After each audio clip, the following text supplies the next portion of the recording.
Deixa eu colocar já aqui. Mais uma pessoa.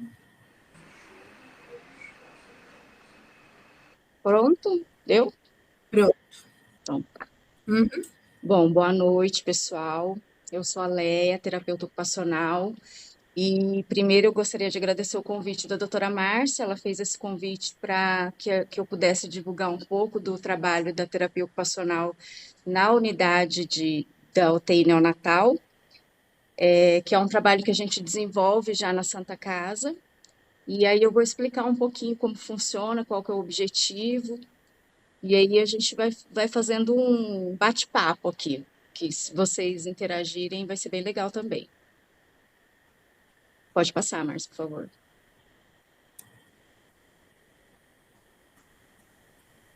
Deixa eu ver aqui.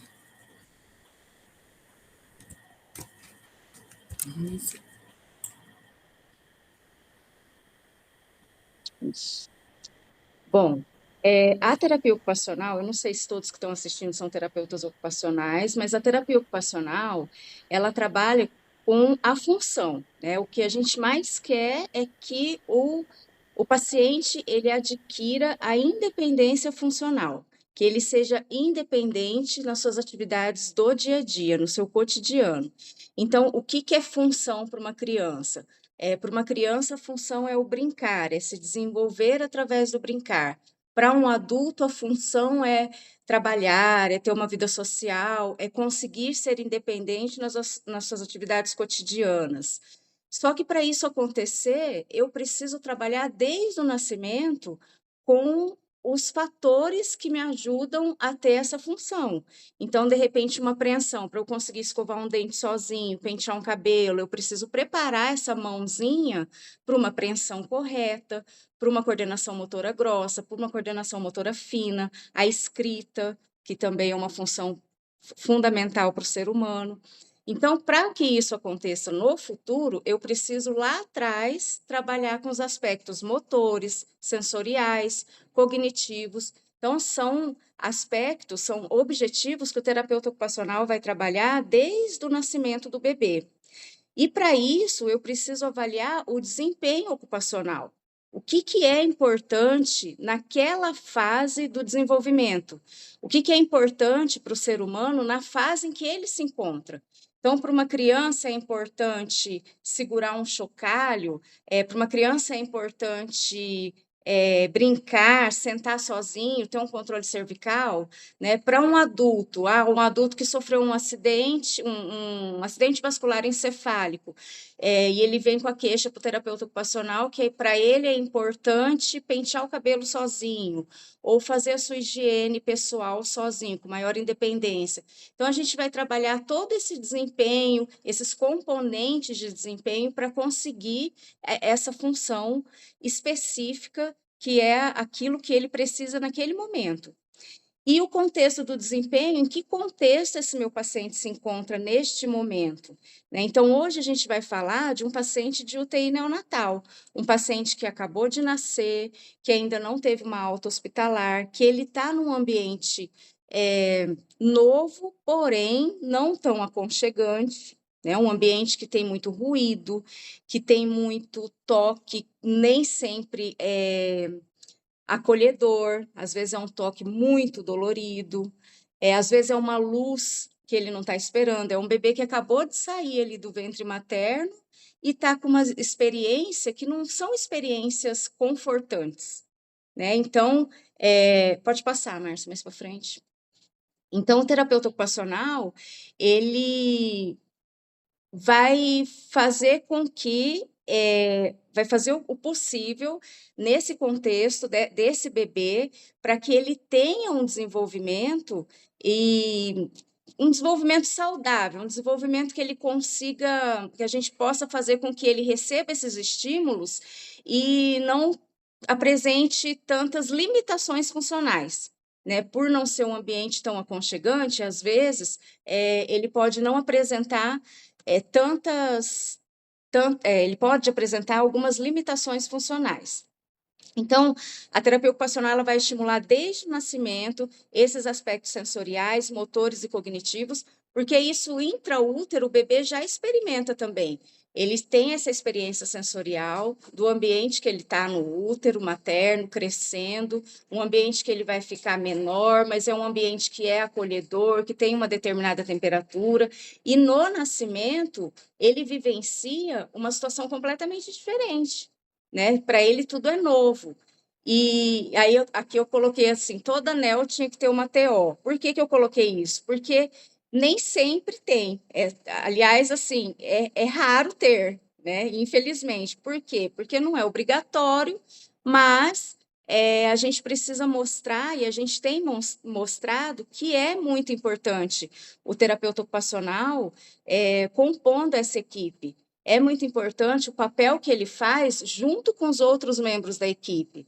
O trabalho que a gente faz, o terapeuta ocupacional, em conjunto com o fisioterapeuta, com o fonoaudiólogo, ele é um trabalho que completa bastante essa reabilitação. E nem sempre a gente vai encontrar o terapeuta ocupacional numa UTI NEO. E um dos nossos maiores objetivos nesse ambiente é fazer um tratamento, é proporcionar para esse bebê um tratamento muito mais humanizado, um tratamento em que esse bebê ele possa ele possa se adaptar àquele meio que ele está, mesmo que seja um meio temporário, não é um meio permanente, mas que ele consiga se desenvolver naquele ambiente, naquele meio que ele está. Então, que ele consiga suportar uma luz que vem de repente, que ele não está acostumado, um barulho.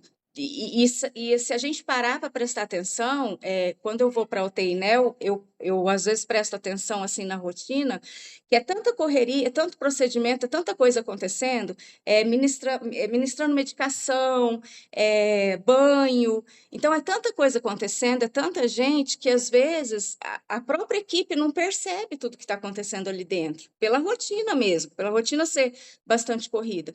Então, às vezes, eu fico prestando atenção, é um lixo que bate muito alto, é um ruído muito alto, é uma luz que acende em cima de uma incubadora, é uma posição que o bebê está, que não está ajudando, que está. Às vezes o bebê está choroso, você vai olhar, tem ali um fiozinho da sonda, uma sonda que está na bochecha, apertando a bochechinha dele, um esparadrapo no nariz que está coçando. Então, às vezes, esse bebê está tão incomodado com excesso de estímulo que a gente precisa ter um olhar diferenciado para isso. E eu costumo dizer que o terapeuta ocupacional ele tem muito esse olhar, ele tem muito essa questão do posicionamento, do aconchego, de ser o acolhedor. Só que isso a gente faz junto com uma equipe, né? Então, enquanto o físio está fazendo o seu objetivo, o TO está ali, às vezes, auxiliando num estímulo que está em excesso ou que está menos. Às vezes a gente analisa, porque a gente vai analisar tudo isso, aspecto motor, aspecto sensorial, aspecto cognitivo.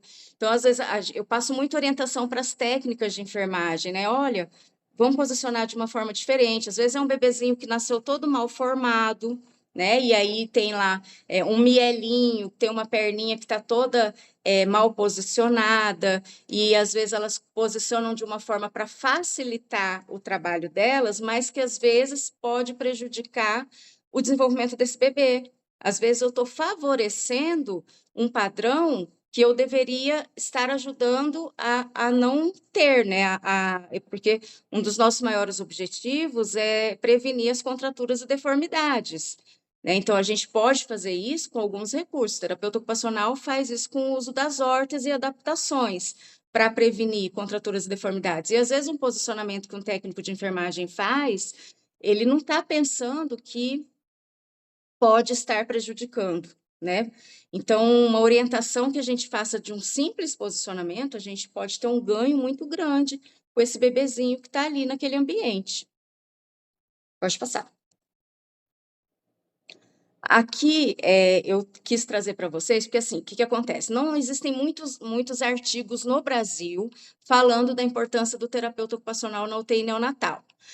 Os artigos, eles falam que o terapeuta ocupacional ele é um profissional que tem o objetivo de orientar a família no cuidado com essa criança, como cuidar do seu filho prematuro naquele momento em que se encontra, e também de estimular esse bebê em todos esses aspectos que eu disse, motor, sensorial e cognitivo.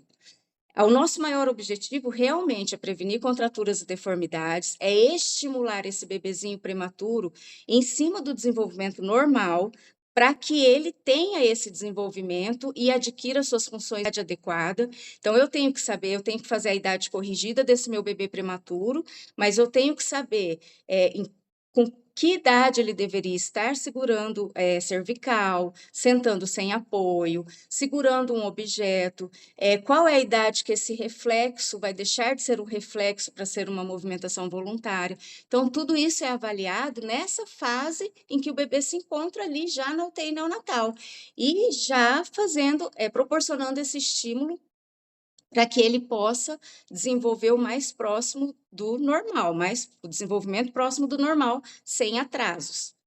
Aí, esse estudo que eu trouxe para vocês é um estudo recente, que foi agora em outubro de 2023, de uma equipe que avaliou crianças de 3 a 18 anos que foram prematuras extremas, né? E aí eles usaram um instrumento padronizado baseado na percepção dos pais. Então, os pais respondiam as questões e eles verificaram que quanto mais prematuros assim, de 600 gramas a 1,5 kg, né? Quanto mais prematuro, mais o cérebro está imaturo, então maiores são as chances de um diagnóstico futuro de transtorno de espectro autista, de TDAH ou de ansiedade. Por quê? Porque esse cérebro imaturo, num ambiente, não tão aconchegante, não tão. É um ambiente que é dolorido. O fato é realmente esse. É um ambiente novo para eles, mas que é um ambiente dolorido, porque em casa é um ambiente sempre mais acolhedor. Então, ele sai ali da barriga da mãe, ele tem procedimento, ele é muito manipulado, nem sempre manipulado de uma forma tão carinhosa, muitas vezes dolorida. Então, tudo isso é informação que o cérebro está recebendo. E quanto mais imaturo esse cérebro, quanto mais novinho esse bebê, maiores são as chances de vir com um desses diagnósticos. E aí esse estudo ele fala que principalmente o bebê com esse quilo, né, 600 gramas a 1,5 kg, e abaixo de 32 semanas gestacionais. São os bebês com maiores chances de diagnóstico. Pode passar. E aí eles verificaram, é isso que eu disse, quanto mais baixo peso, mais baixa a semana gestacional, maiores as chances de ter futuramente diagnosticar com transtorno de espectro autista, e que o índice maior também em meninos, de acordo com essa pesquisa, né? E que de todos desses 3 diagnósticos, o autista foram as características mais visíveis nesse estudo. Então, o que a gente vê assim? Esse cérebro imaturo, lá do recém-nascido prematuro, está muito novinho, ainda não teve a chance de ter toda a formação intraútero. Ele vai apresentar bastante alterações sensoriais. Então, algumas, né, ou bastante complicações sensoriais. O sensorial, ele é tão importante quanto o motor. Então, às vezes, eu sou chamada lá na UTI neonatal porque tem um bebezinho que está chorando demais. Às vezes, chama TO porque tem um bebê muito estressado. Aí eu vou lá avaliar esse bebê. Às vezes não é um bebê mal formado, às vezes não é um bebê que pode ter um atraso no desenvolvimento, mas é um bebê extremamente irritado, é um bebê que você vai tentar. Às vezes alguém está tentando acalentar, fazer um carinho mais leve, e isso está provocando muito essa irritabilidade. Porque esse bebê, ele tem essa alteração sensorial, ele teve momentos de dificuldade nesse processamento sensorial que fez com que ele não soubesse diferenciar o que é um estímulo bom de um estímulo ruim. Um bebê que teve muito estímulo doloroso, ele pode associar que qualquer toque vai doer.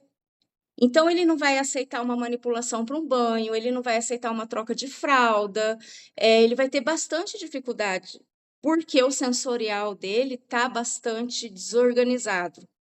né? Então, um bebezinho com retinopatia da prematuridade, de repente uma luz ali, um ruído muito alto, tudo são estímulos auditivos, visuais, táteis, que pode prejudicar nesse desenvolvimento. E o terapeuta ocupacional, ele é o profissional apto a fazer essa estimulação de uma forma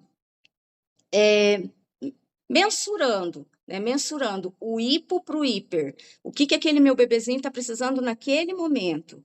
E também eu falo muito, principalmente nessa questão do desenvolvimento normal, da parte motora, né? Não só a sensorial, mas a parte motora que a gente já inicia nesta fase da UTI neonatal, o estímulo motor para o desenvolvimento normal.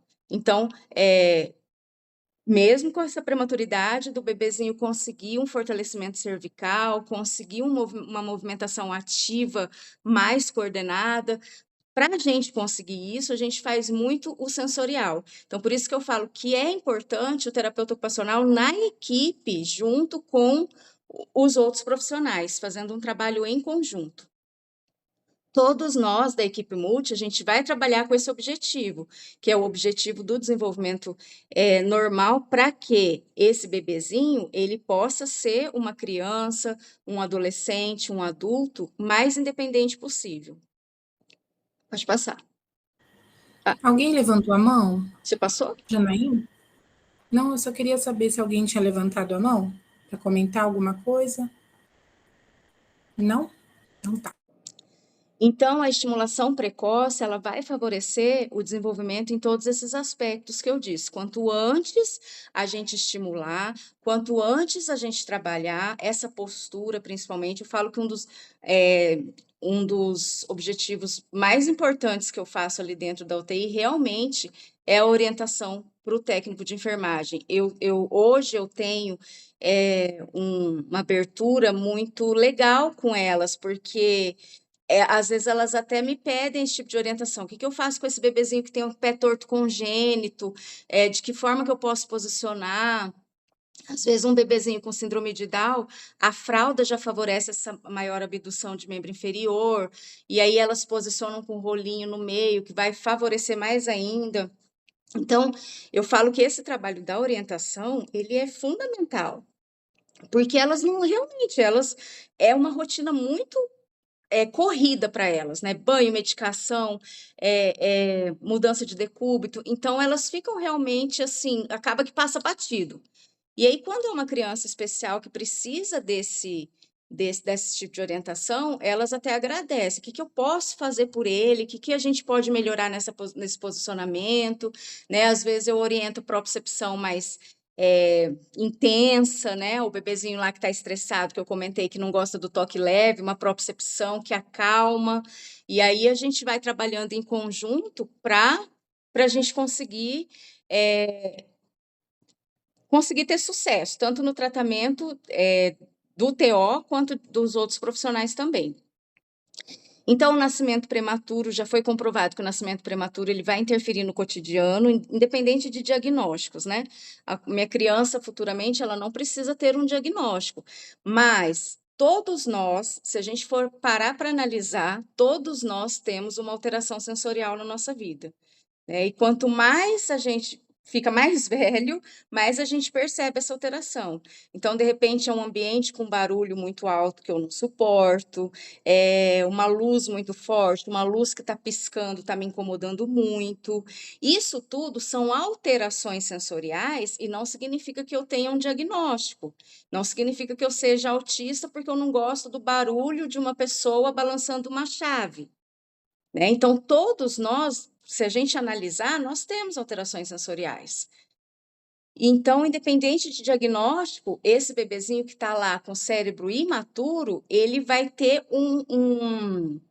ele vai aflorar ainda mais essa parte sensorial para o negativo, se não for trabalhado com flexibilidade, se não for trabalhado respeitando esse limite, se não for trabalhado de forma adequada. Por isso é importante a nossa presença também na UTI neonatal. Então, eles poderão futuramente ter dificuldade de socialização, de aprendizado, né? Às vezes a mãe fala para mim, não consegue alfabetizar, não consegue segurar um lápis para escrever. Por quê? Porque o sensorial lá atrás não foi trabalhado, porque ele teve um atraso, porque não deu continuidade. Socialização, eu não consigo levar meu filho para a igreja porque ele não suporta o barulho, né? Ele não suporta no shopping, é muita gente, ele fica desorganizado. Então, isso tudo são alterações sensoriais. Às vezes chega muito no consultório a queixa da, da questão alimentar, né? Seletividade alimentar. Meu filho não aceita determinado alimento, isso atrapalha até na introdução alimentar lá com 6 meses, né? Eu estou iniciando a introdução alimentar, mas meu filho não aceita nenhum tipo de comida. E aí você vai ver, não é uma questão de mastigação ou deglutição, mas é uma questão tátil, é uma questão sensorial, é uma questão de textura. Então, às vezes, é uma criança que foi muito privada lá atrás de toque, de colocar de sujar a mão, de ter essa vivência sensorial na vida. Ou uma criança que foi muito isolada, ficou muito tempo acamada, ficou muito tempo isolada, sem estímulo. Então, é uma criança que provavelmente vai ter essa dificuldade sensorial e que funcionalmente vai atrapalhar numa atividade de alimentação, vai atrapalhar numa atividade social de um aniversário, de aceitar um alimento, de aceitar um estímulo. Então, quando a gente fala em estimulação precoce no início da vida, quando a gente fala de estimulação motor e sensorial lá no início da vida, a gente está pensando na função lá da frente, né? Naquele desempenho ocupacional que ele vai ter lá na frente. Quando a criança chega na fase escolar, que a professora fala, ele não suporta pintar com tinta guache, sujar as mãos com tinta, colar com cola, porque ele não suporta a textura. E aí você vai fazer uma anamnese, uma investigação, uma avaliação, essa criança não aceita, por exemplo, um caldo de feijão, não aceita um purê de batata, não aceita um alimento mais pastoso, né? Então, isso são alterações sensoriais, nem sempre é pelo gosto do alimento, mas muitas vezes pela textura. Pode passar.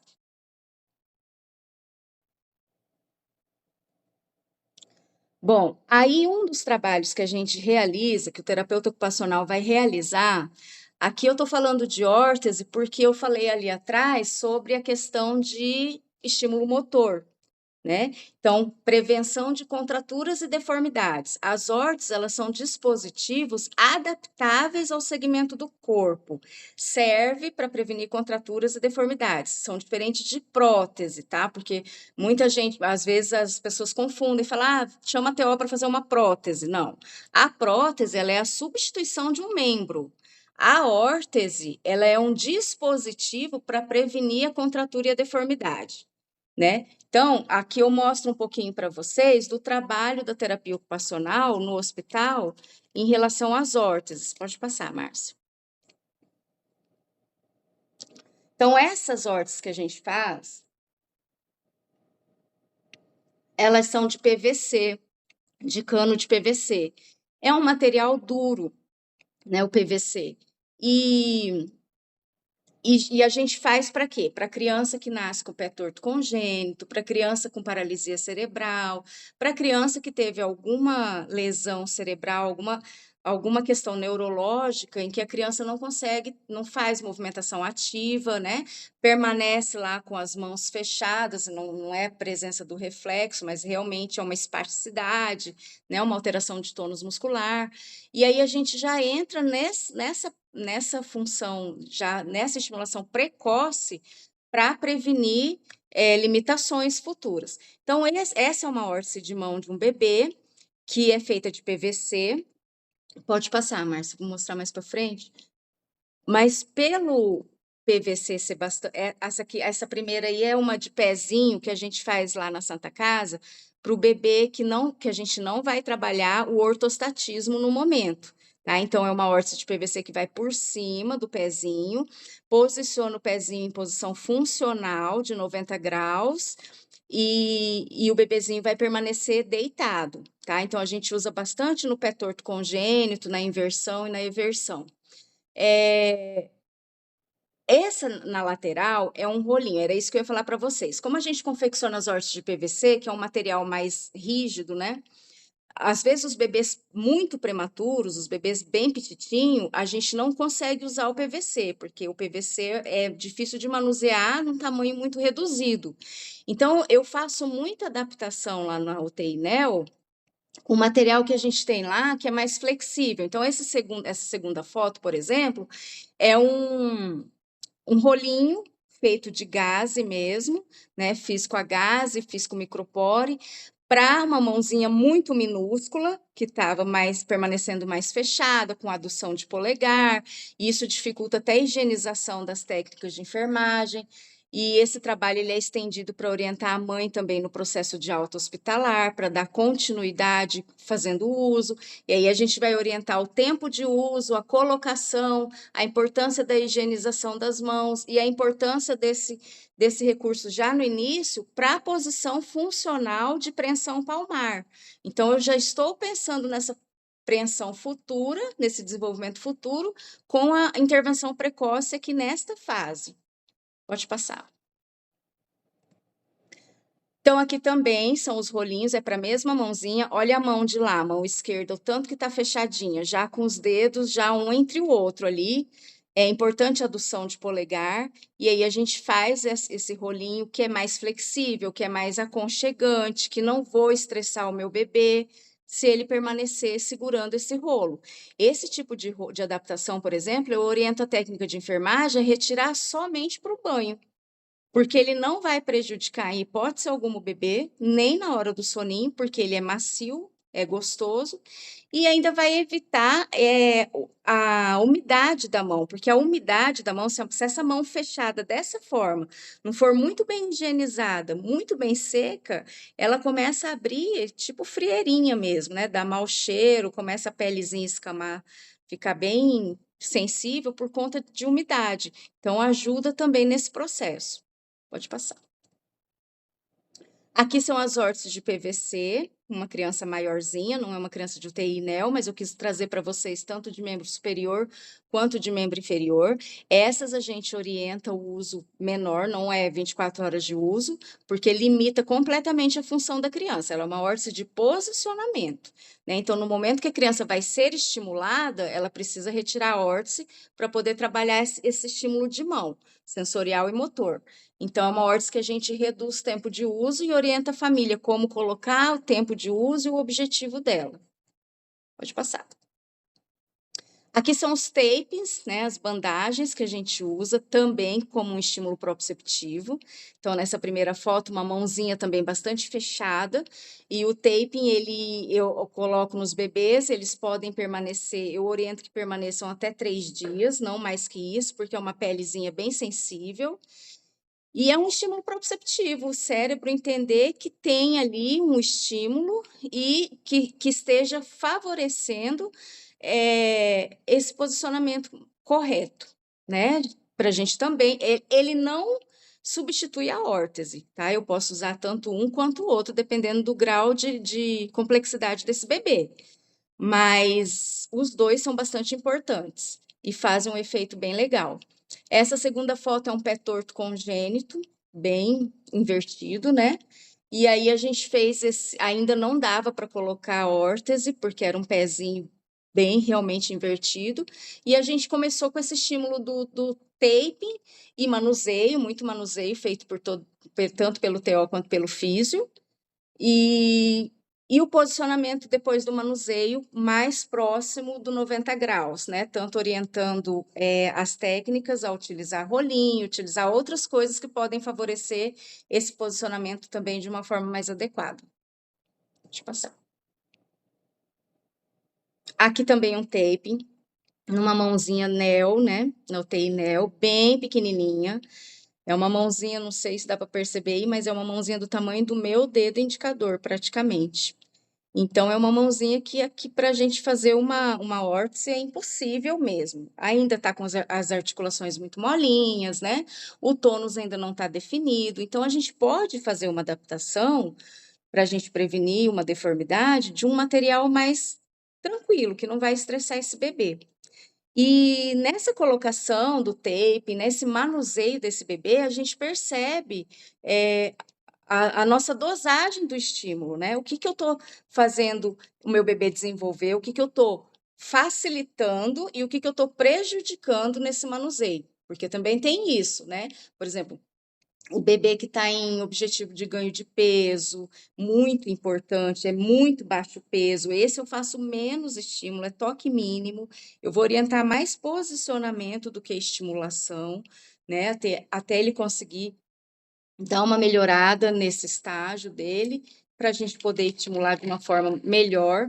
Mas o tape não me impede de fazer essa abordagem e ele permanecer ali os 3 dias, sem que esteja sendo muito manipulado, né? E sem que eu também estresse o meu bebê nessa fase que ele precisa de outros objetivos. Então, também é um tipo de intervenção que facilita bem. Pode passar. Nessa foto, acho que mais para frente dá para ver melhor essa mãozinha aí. Mas era um bebê com uma importante flexão de cotovelo, uma malformação de membro superior. É um bebê que quase não tinha como estender punho e o cotovelo bastante fletido. Era um síndrome de Edwards. Então, nasceu com bastante malformação. E aí eu fui chamada para ver essa mãozinha. E esse bebê era um bebê bastante estressado no manuseio também. E aí a gente vai dosando esse estímulo sensorial para que ele possa aceitar melhor esses estímulos. E eu utilizei uma espuma para extensor de cotovelo nesse bebezinho. Uma espuma minúscula que eu usei de. Foi até uma mangueirinha daqueles do ar-condicionado, não tem aquela mangueirinha que passa por fora ali, a gente corta, higieniza bem e envolve com gás ou malha e faz essa adaptação. Acho que mais para frente pode passar, dá para ver melhor nas outras fotos. Mais para frente, mas pode deixar aí. Esse aqui também foi um pezinho torto congênito, que nessa segunda foto aqui, ó, nessa primeira foto eu estou mostrando a posição que deveria ficar, tá? Porque é um pé que ele nasceu quase que grudadinho ali na perna, né? E aí, aqui nessa segunda foto, eu fiz uma adaptação com essa mangueirinha que eu estou falando para vocês de ar-condicionado, essa espuminha do ar-condicionado. E aí, favorecendo a botinha, né? Favorecendo a postura de 90 graus, para que ele ficasse com o pezinho mais reto e fosse um material que não machucasse, um material mais flexível também, né? Que não causasse desconforto. Pode passar. Esse é um rolinho feito de esse mesmo material da mangueirinha, só que aí eu encapei ele, né? Encapei, e aí a gente coloca às vezes um estímulozinho visual, vai customizando o rolinho para chamar atenção em outros aspectos sensoriais também. Além de trabalhar a apreensão palmar cilíndrica, aqui eu posso trabalhar a parte tátil e visual também, dependendo do estímulo que eu faço o rolinho. Pode passar. Esse é aquele bracinho lá que eu queria mostrar para vocês. Nessa foto dá para ver melhor. Então, ó, esse bracinho na primeira foto, ele nasceu, né, síndrome de Edwards, bem fletido. Porém, era um braço que, ao manuseio, ele era reversível. A gente conseguia uma amplitude de movimento maior, a gente conseguiu ganhar. E né, a fisioterapia manipulando, manuseando, fazendo toda essa parte de alongamento, eu entrando com a parte, terapia ocupacional entrando com a parte sensorial tátil e mais adaptação, né, que é o tubinho que eu falei para vocês lá do ar, favorecendo uma extensão desse cotovelo. E esse bebê, ele teve muito ganho de amplitude de movimento. Esse bebê a gente conseguiu, porque se não é um bebê que tinha mobilidade no membro superior, se a gente não faz uma adaptação dessa, o encurtamento ele vem rápido, ele vem cada vez mais rápido. Então a gente conseguiu uma amplitude bem legal com esse bebê, com essa adaptação. Pode passar. Acabando meu tempo, né? Tô vendo. Aqui é só para eu mostrar o tamanhozico da mão e do pé de um bebê de UTI NEL, né? E que não é impossível a gente proporcionar esse estímulo e a gente fazer esse tipo de adaptação. para eles. Aqui é o mesmo bebezinho. É isso. Era isso que eu tinha para mostrar um pouquinho do trabalho, mas que eu queria mostrar. Pode passar, Márcia. Que eu queria mostrar para vocês essa importância, o que a gente trabalha no sensorial, no motor e no cognitivo. Então, são os estímulos, as adaptações, o posicionamento. Essa fotinha aí mostra o posicionamento. A redinha nada mais é do que o posicionamento. A gente fala trabalhar sistema vestibular. A gente não trabalha sistema vestibular colocando um bebê numa rede parada. Tá? Sistema vestibular, a gente trabalha com movimento, equilíbrio, adaptação nesse movimento e nesse equilíbrio. Então, nada mais é do que um posicionamento fletido para acalmar esse bebê. Então, o terapeuta ocupacional, ele é o profissional que tem todo esse conhecimento sensorial para integrar junto à equipe, para somar junto a essa equipe, para contribuir com essa equipe, para que esse bebê saia de alta com muitos ganhos, com pouquíssimas limitações, com pouquíssimas perdas, e que a gente possa proporcionar, além da independência funcional futura, uma muito melhor qualidade de vida, desde esse período de UTI neonatal ao final da vida deles. Então, era isso. Espero que eu tenha conseguido passar um pouquinho da terapia ocupacional para vocês na UTI NEO. Nosso tempo é curtinho, porque a gente programou a aula realmente em 1 hora, mas, assim, se alguém tiver alguma dúvida, acho que ainda dá um tempinho para a gente responder, né, Leia? Tá, com certeza. Eu acho que, como você disse, né, não tem UTI sem equipe, né? E, assim, a gente vai fazendo um papel que tem que avançar além daquele atendimento do tubo, do antibiótico, enfim. A gente precisa ver o bebê não só naquele momento, né, mas tem que ver além ali. O que a gente está entregando esse bebê, como é que ele vai ficar. Infelizmente, muitos de nós não têm o segmento, né, no consultório, e aí a gente fica pensando que está tudo bem na hora que o bebê vai embora. Né? E a gente precisa saber que às vezes não vai tudo bem, porque a gente não teve uma intervenção tão suficiente lá no começo. Eu acho que a gente precisa aprender bastante sobre os prematuros, né, sobre essa questão de colocar no colo, inclusive. Muitos ainda têm resistência de colocar o bebê no colo, de fazer o canguru, porque está com acesso, porque está com uma pique, né, um pique, enfim. E isso não deve ser, inclusive no tubo, né? É um movimento, assim, que às vezes desgasta a equipe, mas a gente tem que entender que é muito favorável ao desenvolvimento do bebê. Então, eu acho que a gente precisa sempre pensar na entrega do bebê, como que esse bebê vai ficar, como que vai ser a função dele, como que ele vai se adaptar depois, né? Então, a gente não quer só que ele respire e coma, a gente quer mais desse neném, a gente pode mais, atender ele muito melhor. E a família né? tem muita essa insegurança, né? Porque é muito. Pensa um bebê de 600 gramas, como que eu vou pegar esse bebê e acalentar e dar um colo, né? E realmente na UTI tem acesso, tem sonda, tem muitas limitações e que a própria mãe fica com esse receio. E a gente orienta. Mãe canguru também, que é muito importante. Mãe canguru cabia uma outra aula, então eu não enfatizei, mas é muito importante esse contato pele a pele, o sentir, que também é sensorial, térmico e tátil, porque a temperatura é pele, e que comprovadamente faz uma evolução grandiosa no bebê quando ele passa Sim. por esse processo. Bem isso. O canguru, assim, o contato pele a pele tem que, por todos nós, ser motivo de sempre de uma busca, né? É o nosso objetivo. Tem condições, uma certa estabilidade, tem que colocar no colo, tem que chamar a família, porque não só no caso para o bebê, mas também entra a questão da estimulação afetiva familiar, né? Que a gente sabe que naquele primeiro momento a família tem muito medo desse bebê, será que vai dar certo? Será que não vai? O meu medo de entregar os meus sentimentos para um bebê que não vai dar certo, enfim, uma série de coisas, né? A B está aí e sabe disso, né? Essa parte psicológica extremamente envolvida nesse momento. E o estímulo também, quando o bebê vem para o colo, o que acontece? Né?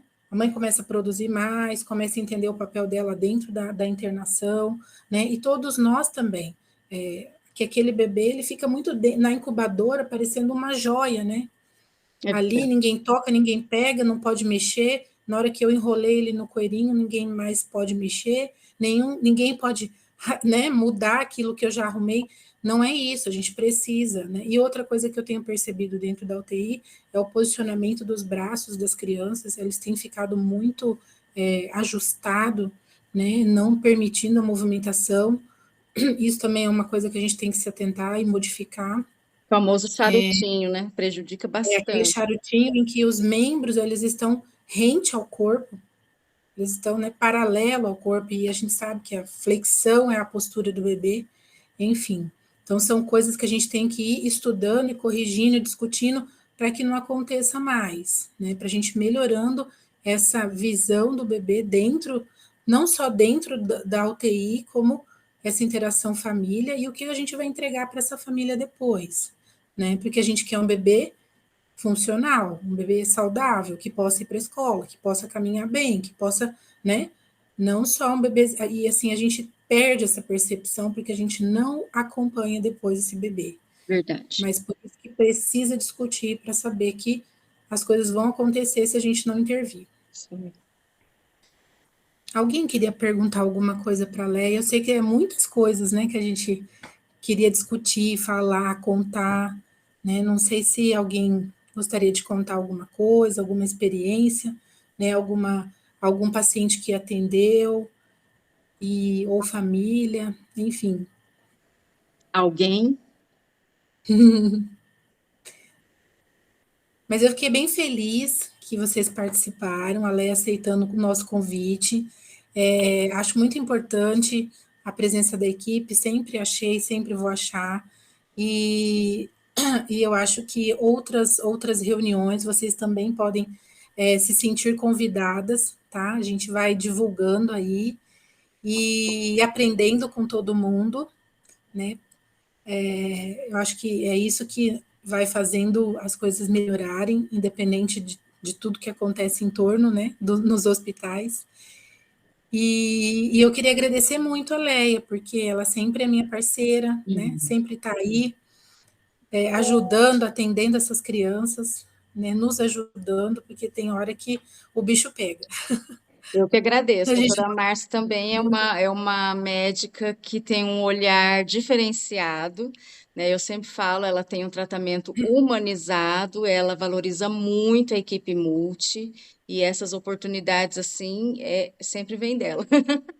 Então, eu que agradeço pela oportunidade e agradeço todas as minhas amigas que estão aí assistindo e me elogiando, que eu tô só lendo os negocinhos subindo. tem Assim. um fã-clube. Ah, a Jane chegou já no fim. Gente, obrigada, viu, por todos terem participado, né? Obrigada. Saudades de você, Dê, também. Olá, Denise. Denise. Paulinho, obrigada. Eu sei que eu sou a tia mais inteligente que você tem. Ele escreveu. Obrigada, gente. Beijo. Gente, beijo, boa noite para todo mundo. Até a próxima. Boa noite. Tchau, até.